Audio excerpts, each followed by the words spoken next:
Hello, my friend. Back again?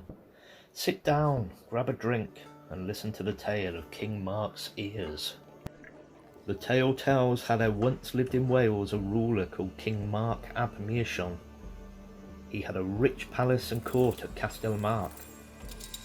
Mark was one of the great sea traders of Britain, and his maritime trade was very lucrative.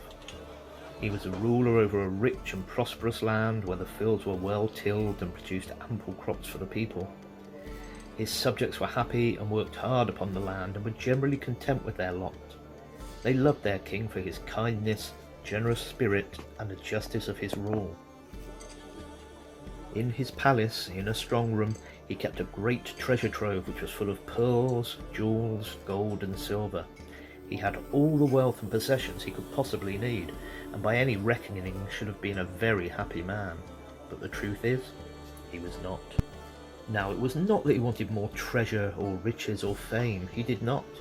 In fact, the problem was he believed he had the most appalling secret, and he was terribly ashamed of it. So much so that he was terrified in case someone should ever discover it. You see, the terrible secret that Mark was hiding was that he had been born with the ears of a horse. The only people who had known this terrible secret were his parents and his barber, whose name given in many versions of this tale was Biffan. His parents had died many years ago, so Biffan was the only one alive who was privy to the secret. Mark had covered up his secret by growing his hair long and always wearing a special crown which covered up this deformity. Biffan had been made to swear a sacred oath that he would never, ever reveal the secret to anyone. For if he did, Mark told him he would have his head cut off. But as bad as Mark felt about his ears, Biffan was beginning to feel worse about keeping the secret.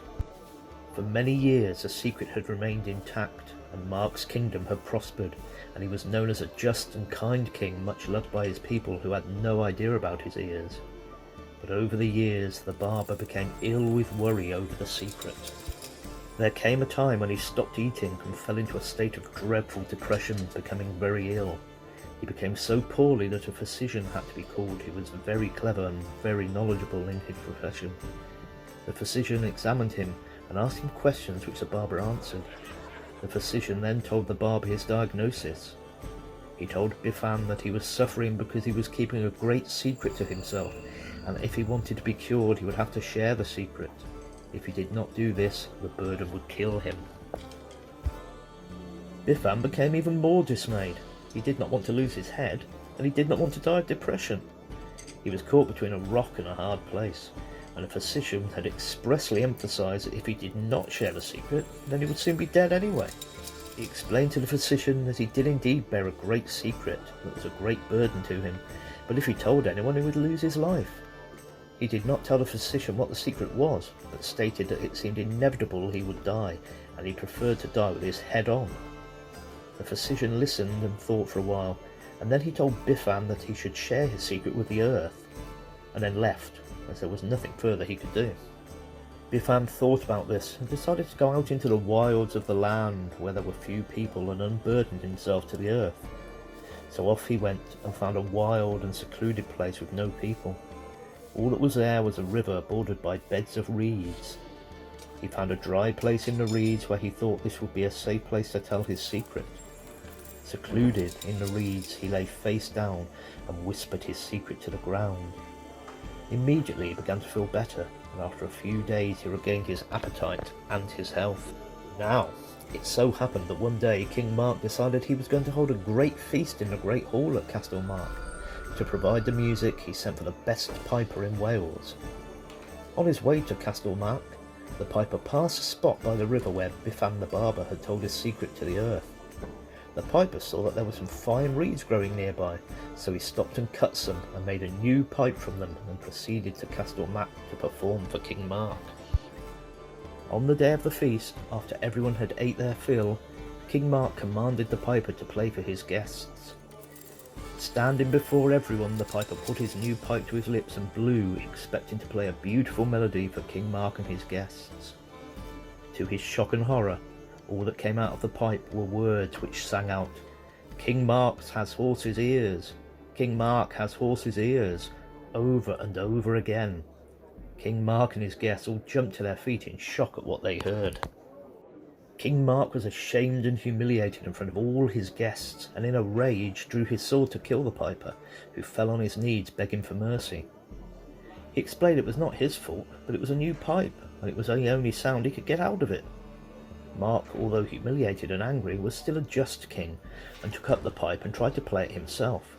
But the only sound that came out of it was, "King Mark has horse's ears, King Mark has horse's ears," over and over again, just as it did to the piper.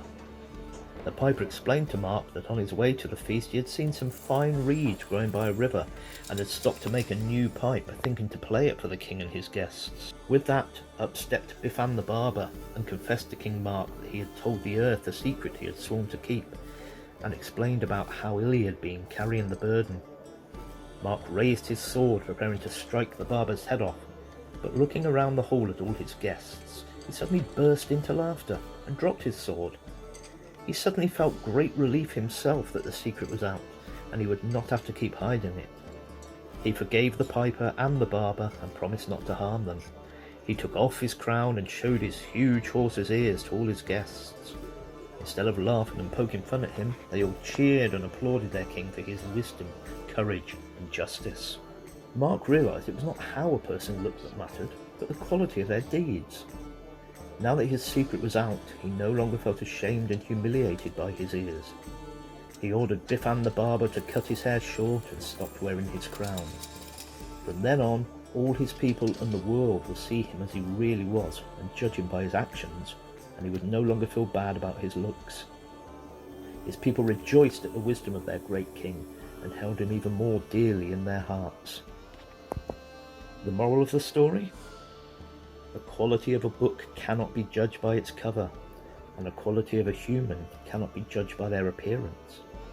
It is the actions of a person that show a person's worth, and not how they look. Well, I hope you enjoyed the tale of King Mark's ears. If you did, please subscribe, like, and leave a comment below. And come back soon for another story. And remember, don't judge people by the way they look.